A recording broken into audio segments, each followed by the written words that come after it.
Bem-vindos ao Espaço Estudos. Vamos fazer um experimento para avaliarmos instrumentos de medida e erros e precisão de medidas. Tá? De início, vou apresentar este equipamento, que é um termohigrômetro. Ele mede simultaneamente temperatura e umidade, e ele é importante para que avaliemos as condições de conforto térmico, porque o conforto térmico depende de três fatores: a temperatura efetiva do ar, a umidade relativa e a velocidade do ar. Né? O vento altera a nossa sensação térmica, ok? Então nós estamos medindo aqui a temperatura e a umidade em torno desse local do experimento. Vou fazer um travamento aqui da medição para podermos ler em um local mais escuro. Podemos ver que a temperatura no momento é de 36,6 graus. Bom, este é um termômetro que mede à distância, sem contato. É um termômetro infravermelho. Ok? Vamos fazer uma medição aqui. E vamos apresentar os resultados.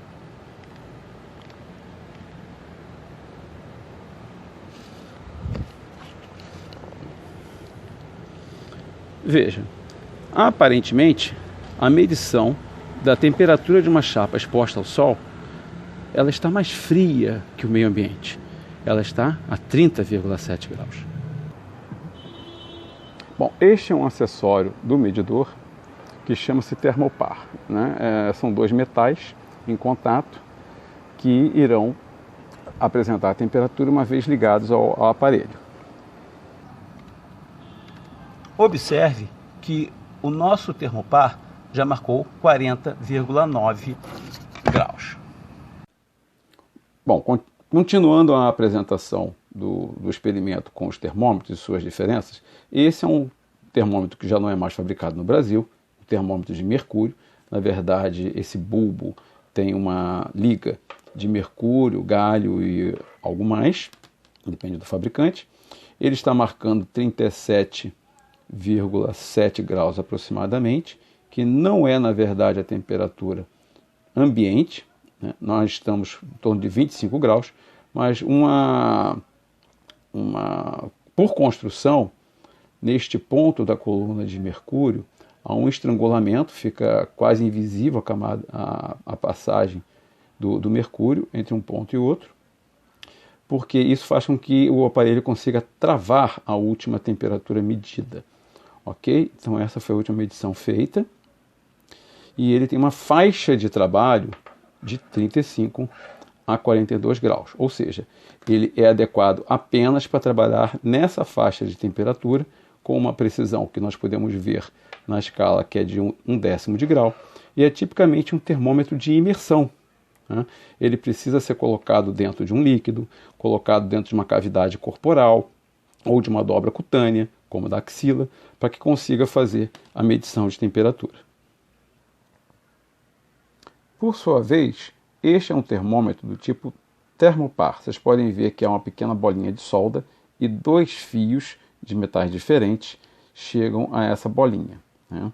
Retirando a ampliação dessa imagem, podemos ver que ele termina em um conector com dois polos, que são ligados ao nosso sensor, ao nosso termômetro infravermelho, que na verdade faz dois tipos de medição. Ele tanto faz a medição por infravermelho, quanto faz a medição por par bimetálico ou termopar. Ok? Bom, chamamos a atenção para esse número E, que aparece aqui ao início da medição. E igual a 0,98. Do que se trata isso? Conforme nós dissemos, os aparelhos, todos eles têm faixas de trabalho e condições especiais de utilização. Um termômetro do tipo mercúrio, né, a função termométrica dele é a dilatação dessa liga de mercúrio e galho que está no bulbo.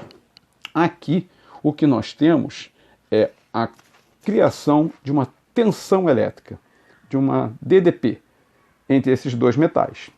Então, esse já não é um termômetro de imersão, ele é um termômetro de contato, ok? esse isopor não faz parte do aparelho, nós colocamos apenas para facilitar a medição da nossa chapa de alumínio.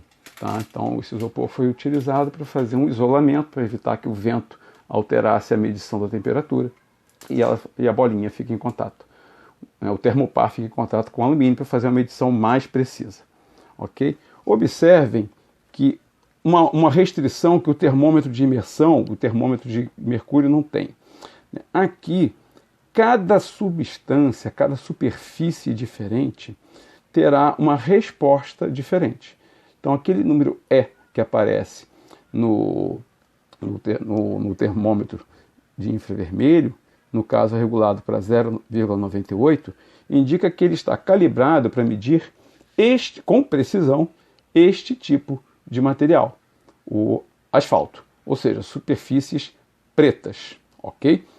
Então, de acordo com a superfície que vai ser medida, é preciso calibrar, alterar a emissividade do aparelho para que ele dê uma medição mais precisa. E é por isso que nós tivemos aquela diferença entre a temperatura medida pelo termohigrômetro, a temperatura medida por radiação infravermelha e a temperatura medida pelo termopar. É preciso conhecer o equipamento que nós estamos trabalhando. Este termômetro clínico, que é o atualmente utilizado, né, que com certeza aqui dentro, ele é um termômetro de imersão, mas aqui dentro deve haver um termopar, né, ele também tem uma faixa mais restrita de trabalho.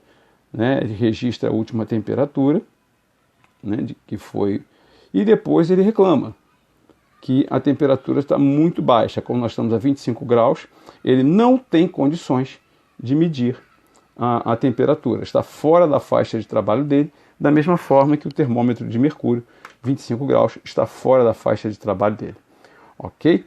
As precisões variarão, vocês poderão ver aqui, né, todo equipamento deve trazer as suas especificações em termos de faixa, de trabalho, tipo de material a ser medido, resolução, precisão, erro, etc. Ok? Muito obrigado.